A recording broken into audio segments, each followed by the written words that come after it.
नमस्कार मित्रांनो, सर्वांचं स्वागत आहे आजच्या एका नवीन व्हिडिओमध्ये। मित्रांनो, आजचा व्हिडिओ सर्वांसाठीच खूप महत्त्वाचा होणार आहे। घराचं कन्स्ट्रक्शनचं काम चालू असताना कोणत्या गोष्टींवरती लक्ष देणं गरजेचं आहे की जेणेकरून तुमचं घराचं काम एक चांगल्या प्रकारे मजबूत होईल। बरेचसे घरमालक काय करतात, घराचं जे काम आहे ते कॉन्ट्रॅक्टरला विथ मटेरियल सह देऊन टाकतात आणि समजतात आता काय टेन्शन घ्यायची गरज नाही। पण तसं नाही, तुम्ही घरमालक असाल तर तुमची स्वतः सुद्धा जबाबदारी आहे जे तुमचं घराचं काम आहे त्यावरती लक्ष देणं। कॉन्ट्रॅक्टर असतात त्यांच्या मनाने सर्व काम करतच असतात, पण कॉन्ट्रॅक्टर असतात त्यांची सुद्धा 4 कामं असतात, कामगार असतात, मटेरियलचं बघायचं असतं, त्यांची सुद्धा धावपळ चालूच असते, त्यामुळे ते त्यांच्या परीने काम करत असतात।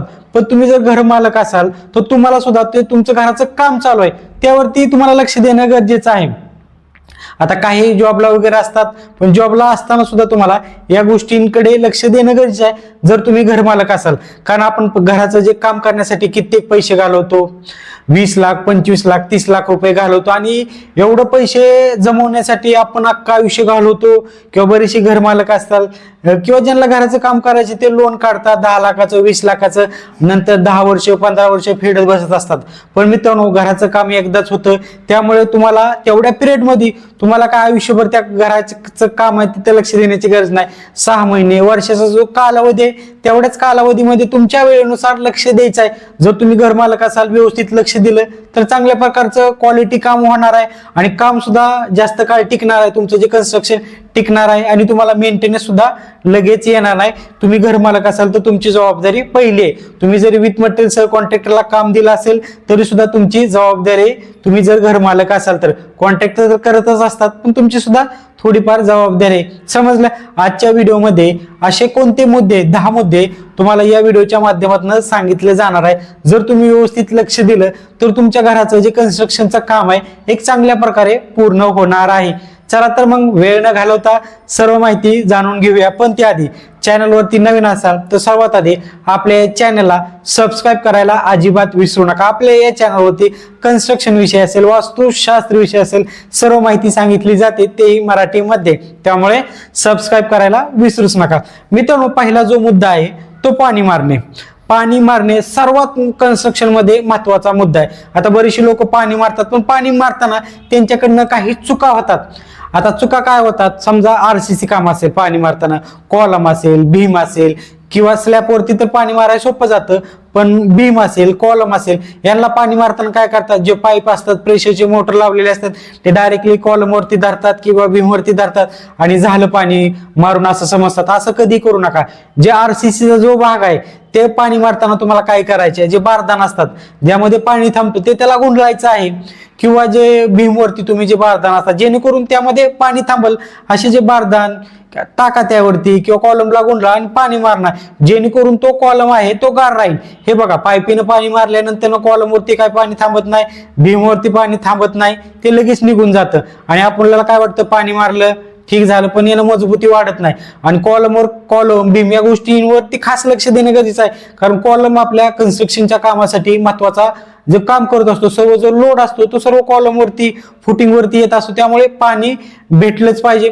कॉलम असेल, भीम असेल तर त्यांना जे पोते असतात ते गुंडळा किंवा भीमवरती टाका, नंतर त्यावरती पाणी मारा, जेणेकरून गारवा राहील भीमला किंवा कॉलमला। स्लॅबवरती पाणी मारताना तर आपण साईडनं आळे वगैरे बनवतो आणि त्यामध्ये पाणी सोडून देतो, त्यामध्ये पाणी भरपूर राहतं आणि स्लॅबला पाणी बसलं जातं, पण कॉलमला आणि भीमना पाणी मारताना तुम्ही काळजी घेणं महत्वाचं आहे। आता बांधकामाला पाणी मारताना सुद्धा प्रेशरची जी पाईप असते, बरेचसे लोक प्रेशरच्या पाईपीनं पाणी मारतात आणि झालं पाणी मारलं समजतात। प्रेशरच्या पाईपीनं बांधकामाला पाणी बसत नाही, त्याला स्पीड कमी पाहिजे, त्यावेळेस ती बांधकामाला पाणी बसलं जातं। बांधकामाला आणि प्लास्टरला, बांधकामाला पाणी मारताना 7 ते 8 दिवस पाणी मारणं गरजेचं आहे। आरसीसी कामाला सुद्धा या रेंजमध्ये पाणी मारू शकता, फक्त स्लॅबला पाणी मारताना तुम्हाला एक जास्त काळ पाणी मारावं लागतो, 15 दिवस तरी कमीत कमी पाणी मारा स्लॅबला। समजलं? पाणी महत्वाचं आहे घराच्या कन्स्ट्रक्शनसाठी। त्यानंतर सिमेंट वाळूचे जे खडीचे जे प्रमाण आहे, आता काय होतं, कॉन्ट्रॅक्टर असतात, त्यांची माणसं असतात, कामगार असतात, वेगवेगळे कामगार असतात आणि प्रत्येकाची थोडीफार पद्धत वेगळी असते माल बनवण्याची किंवा जे मटेरियल घेण्याची। सिमेंट जे RCC काम आहे, मग फुटिंगचं तुमचं भीमचं काम असू द्या, कॉलमचं काम असू द्या, त्यासाठी जे प्रमाण आहे खडीचा असेल किंवा वाळूचा असेल किंवा सिमेंटचा असेल, M20च्या ग्रेडनुसार वापर करत आहे का या गोष्टींकडे लक्ष द्या. समजा पहिला जो कामगार तुमच्याकडे आला, त्यांना व्यवस्थित मटेरियल बनवलं, दुसऱ्या दिवशी दुसराच कामगार आला, त्याने वेगळं मटेरियल कॉन्क्रीट बनवलं, त्यात सिमेंट कमी जास्त झालं, खडी जास्त झाली, असे प्रमाण होऊ शकतं. त्यामुळे तुम्हाला लक्ष देणं गरजेचं आहे. सिमेंट व्यवस्थित आहे का, खडी व्यवस्थित आहे का, वाळू व्यवस्थित आहे का, या गोष्टींकडे लक्ष देणं गरजेचं आहे. कारण तेवढा जो पिरियड असतो तेवढ्या पिरियड मध्येच ती काम होतं. समजा एखादं मटेरियल कमी जास्त झालं, कॉलमला सिमेंट कमी झालं आणि तो कॉलम भरला गेला आणि त्यानंतर त्यावरती स्लॅब झाला, मग तुम्ही नंतर कॉलम फोडू शकता का? फोडू शकत नाही. त्यामुळे अगोदरच तुम्हाला काळजी घ्यायची गरजेचं आहे. तुम्ही जर कॉन्ट्रॅक्टर असाल किंवा तुम्ही घरमालक असाल तर या गोष्टींची काळजी घेणं महत्वाचं आहे. त्यानंतर आपला जो मुद्दा आहे 3 नंबरचा, कव्हर ब्लॉक. आता कव्हर ब्लॉक का महत्वाचा आहे? कॉलम असेल किंवा भीम असेल किंवा स्लॅब असेल, बरेचसे जे लोखंड असतात, बार असतात, ते प्लेट असतो आपण स्लॅब टाकतो त्याला चिटकतात, किंवा जे आपण कॉलम करतो, कॉलमचे जे तरापे असतात, फळे असतात, त्यांना तो कॉलमचे जे बार असतात ते चिटकले जातात, नंतर खोलल्यानंतर ते बार तसेच दिसतात. त्यामुळे मधोमध जो आपला सेंटरिंगचा जो पेस असेल, जो आपला ठोकलेला जे तरापे असेल, त्याच्या मधोमध बरोबर कॉलम आला पाहिजे. साईडनं तुम्हाला कव्हर ब्लॉक, स्लॅबला सुद्धा याच पद्धतीने कव्हर ब्लॉक तुम्ही वापरू शकता. कव्हर ब्लॉक खूप महत्वाचा आहे. बरोबर कॉन्क्रीटच्या मधोमध तुमचं कॉन्क्रीट स्टील आलं पाहिजे. समजलं. त्यानंतर जो 4था मुद्दा आहे आपला, बांधकाम सरळ आहे का बघा. आता बऱ्याच ठिकाणी बांधकाम काही ठिकाणी वाकडे तिकडे केलं जातं, त्यामुळे प्रत्येक ठिकाणी जे बांधकाम आहे ते व्यवस्थित आहे का बघा. बांधकाम जर व्यवस्थित असेल तर नंतर प्लास्टर करताना सुद्धा कोणत्याही गोष्टीचा प्रॉब्लेम येत नाही. जर बांधकाम वाकडं तिकडे झालं तर कॉन्ट्रॅक्टर असतात, त्यांचं सुद्धा मटेरियल त्या नंतरच्या कामासाठी, ते भिंत सरळ करण्यासाठी सँड जास्त जाते, वाळू जास्त जाते, वेळ जास्त लागतो. त्यामुळे तुम्हाला करतानाच बांधकाम व्यवस्थित करायचं. बांधकाम जर व्यवस्थित केलं तर प्लास्टर सुद्धा ऑटोमॅटिकली व्यवस्थित होतं. त्यानंतर जो आपला 5 नंबरचा जो मुद्दा आहे तो सुद्धा खूप महत्वाचा आहे. बांधकाम करताना काय करायचं आहे, जी वीट आहे आपली, वीट जी आहे ती पूर्ण पाण्यामध्ये भिजवणं गरजेचं आहे. आता काय होतं, जे कामगार असतात कॉन्ट्रॅक्टरचं, त्यांना कुठं लांब यायचं असतं, ते घरून सकाळी 9 साडेनऊ वाजता निघतात, कामावरून येईपर्यंत त्यांना 10 साडेदहा वाजते. तिथनं त्यांना काम करावं लागतं, तिथनं त्यांना टार्गेट पूर्ण करावं लागतं. आणि साईटवर जर अगोदर विटा भिजलेल्या नसतात तर विटा भिजवतात कामगार बी, पण थोड्याफार भिजवत्यात, जास्त भिजल्या जात नाही. पण तुम्ही घरमालक असाल तर अगोदर विटा सकाळी भिजवून ठेवा किंवा आदल्या दिवशी रात्री सुद्धा तुम्ही वीट चांगल्या प्रकारे पूर्ण भिजवून ठेवू शकता. हे बघा, जे कामगार असतात त्यांना सुद्धा गडबड असते, त्यांना जे हजेरी मिळत असते त्याप्रमाणे त्यांना टार्गेट प्रमाणे काम सुद्धा बांधकामाची करावे लागतात. त्यामुळे त्यांच्याकडनं थोडीफार गडबड होत असते. त्यामुळे तुम्ही घरमालक असाल तर या गोष्टी समजून घ्या. तुम्ही पैसे दिले म्हणजे टोटल तुमची जबाबदारी संपली असं नाही.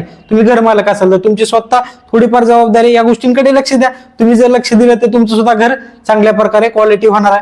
तुम्ही आदल्या दिवशी वीट संध्याकाळी भिजवून ठेवा, किंवा जे कामगार यायच्या अगोदर सकाळी तुम्ही 6-7 वाजता उठून सकाळी लवकर वीट चांगल्या प्रकारे भिजवून ठेवा. वीट भिजवली आणि जर वीट भिजवली अगोदर आणि तीच बांधकामासाठी वापरली तर बांधकाम 1 नंबर होतं मित्रांनो, एकदम मजबूत होतं. तुम्ही छेनी हातोड्यानं जरी फोडण्याचा प्रयत्न केला तरी लवकर फुटलं जात नाही. आणि जर तुम्ही असं बघितलं, वीट न भिजवता जर बांधकाम केलं तर ते कमकुवत होतं, फोडायला गेलं तरी लगेच फुटलं जातं, मजबूतच होत नाही वीट जास्त पाण्यामध्ये भिजली नाही तर. त्यामुळे वीट भिजवूनच बांधकाम करा.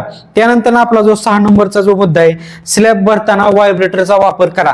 स्लॅब असेल, कॉलम असेल, भीम असेल, व्हायब्रेटर वापराच. व्हायब्रेटर वापरल्यामुळे काय होणार आहे, भुंगीर वगैरे राहणार नाही. कोणत्याही मध्ये बघतो आपण चेळतात वगैरे, चेळल्यानंतर ते बार वगैरे घेऊन कॉलम चेळलं तरी बऱ्यापैकी ते फिनिशिंग व्यवस्थित होत नाही. व्हायब्रेटरच्या प्रेशरनं सर्वकडे व्यवस्थित माल पसरला जातो आणि भुंगीर असतात, ते हॅनिकॉम म्हणतात, ते कुठेच राहत नाही. त्यामुळे व्हायब्रेटरचा वापर टोटली कन्स्ट्रक्शनच्या कामासाठी करणं गरजेचंच आहे. तुमच्या अग्रीमेंट करताना सुद्धा या गोष्टी नक्की ठरवा. व्हायब्रेटर कामासाठी, कन्स्ट्रक्शनसाठी खूप महत्वाचं आहे. त्यानंतर जो आपला 7 नंबरचा जो मुद्दा आहे, इलेक्ट्रिकल जे प्लंबिंग जर तुमचं कन्सील असेल भिंतीच्या आतमध्ये, जो पॉइंट अगोदरच व्यवस्थित बघा, चेक करा. नंतर तोडफोड करायची म्हणलं तर भिंतीची ताकद सुद्धा कमी होते. या गोष्टी किंवा फोटो वगैरे तुम्ही अगोदर सुद्धा काढून ठेवू शकता. नंतर तुम्हाला पुढे जाऊन कोणत्या गोष्टीचा प्रॉब्लेम आला तर कुठली पाईप कुठं आहे, भिंतीपासून किती लांब आहे, या गोष्टींची तुम्हाला आयडिया येण्यासाठी फोटो वगैरे काढून ठेवू शकता. अगोदर करताना सर्व गोष्टी व्यवस्थितच होतात, पण या गोष्टींची तुम्ही काळजी घेतली तर पुढे तुम्हाला शक्यतो या गोष्टीचा उपयोग होऊ शकतो. प्लंबिंगचं सुद्धा जे पॉइंट आहे ते अगोदर चेक करा. नंतर प्लास्टर मध्ये पॅक झाल्यानंतर समजा तुम्ही नंतरच चेकिंग केलं, नंतर प्रॉब्लेम आला तर नंतर बऱ्याचशा गोष्टीचा प्रॉब्लेम होऊ शकतो. त्यामुळे प्लंबिंग इलेक्ट्रिकलचे जे फिटिंग आहे त्या अगोदर सर्व गोष्टी चेक करा. त्यानंतर जो आपला 8 नंबरचा जो मुद्दा आहे, वाळूची तपासणी करा. वाळू म्हणजे साईटवरती आल्यानंतर बऱ्याच ठिकाणी वाळू अशी मिळते की त्यामध्ये काही माती वगैरे मिक्स असते, मातीचं प्रमाण जास्त असतं. आता बऱ्याच ठिकाणी काय करतात, वाळूचा वापर केला जात नाही, क्रससँड वापरली जाते. वाळू बऱ्याच ठिकाणी मिळत नाही. खेडेगावामध्ये कुठं ती मोजक्याच ठिकाणी वाळूचं बांधकाम आता केलं जातं, पण क्रससँड मध्ये आता सरासरी बऱ्याच ठिकाणी वापर केला जातो. क्रससँड मध्ये सुद्धा वेगवेगळे प्रकार आहे. क्रससँड सुद्धा तुम्ही बघा, बांधकामासाठी कोणती वापरली जाते, प्लास्टरसाठी कोणती. काही कॉन्ट्रॅक्टर काय करतात, बांधकामाची जी सँड असते ती सुद्धा प्लास्टरला वापरली जातात. असं कधी करू नका. बांधकामाची सँड बांधकामालाच वापरू द्या. प्लास्टरची सँड असते, वॉशेबल सँड असते, ती प्लास्टरला वापरू द्या. बांधकामासाठी सँड वेगळी आणि प्लास्टरसाठी सँड वेगळी असते. त्यानंतर आपला जो 9 नंबरचा मुद्दा आहे, बांधकाम बाथरूम व जे टॉयलेट आहे यांना वॉटरप्रूफ करा. जर तुमचं स्लॅबच्या वरती बाथरूम टॉयलेट असेल तर तळाला तुम्हाला वॉटरप्रूफ करणं गरजेचं आहे. भरपूर ठिकाणी साधं माल वगैरे टाकतात, साधं कोब वगैरे काढतात, त्यावरती डायरेक्टली टॉयलेट बाथरूम करतात, पुन्हा जाऊन लिकेजचा प्रॉब्लेम येतो. त्यामुळे तुम्हाला अगोदरच या गोष्टी वॉटरप्रूफ करायच्या 100%. पुढे जाऊन तुम्हाला प्रॉब्लेम आला तर सर्वच्या सर्व फोडावं लागतं. आणि तुमचा आता खर्च 5,000 असला तर नंतर तुमचा खर्च 50,000 रुपये वाढू शकतो. त्यामुळे टॉयलेट बाथरूम जर तुमचं स्लॅब वरती असेल तर अगोदरच स्लॅब वरती व्यवस्थित वॉटरप्रूफ करा आणि त्यावरती नंतर टॉयलेट बाथरूम तुम्ही करू शकता. तुम्हाला पुढे कोणत्याही गोष्टीचा प्रॉब्लेम येणार नाही. त्यानंतर जे 10 नंबरचा जो मुद्दा आहे आपला, जी सेंटरिंग मटेरियल आहे, कॉन्ट्रॅक्टरकडे जे सेंटरिंग ठेकेदार असतात त्यांचं सेंटरिंग मटेरियल असतं, ते सेंटरिंग मटेरियल व्यवस्थित आहे का बघा, तरापे सरळ आहेत का बघा, जे प्लेट असतात ते प्लेट व्यवस्थित आहे का. काही ठिकाणी वाकड्या तिकड्या प्लेट असतात किंवा तराप खराब असतात, त्यामुळे कॉलम व्यवस्थित येत नाही किंवा स्लॅब व्यवस्थित येत नाही. या गोष्टींची तुम्हाला काळजी घेणं महत्वाचं आहे. या गोष्टींची जर तुम्ही व्यवस्थित काळजी घेतली तर तुमच्या घराला कधी प्रॉब्लेम येणार नाही. घराचं तुमचं चांगल्या प्रकारे टिकणार आहे घर आणि तुम्हाला मेंटेनन्सचा वगैरे लगेच कोणत्याही गोष्टीचा प्रॉब्लेम येणार नाही. समजलं मित्रांनो, आजचा व्हिडिओ तुम्ही घरमालक असाल किंवा कॉन्ट्रॅक्टर असाल सर्वांसाठीच खूप महत्वाचा झालेला आहे. व्हिडिओ जर आवडला तर व्हिडिओला लाईक करायला आणि आपल्या चॅनलला सबस्क्राईब करायला विसरू नका. धन्यवाद.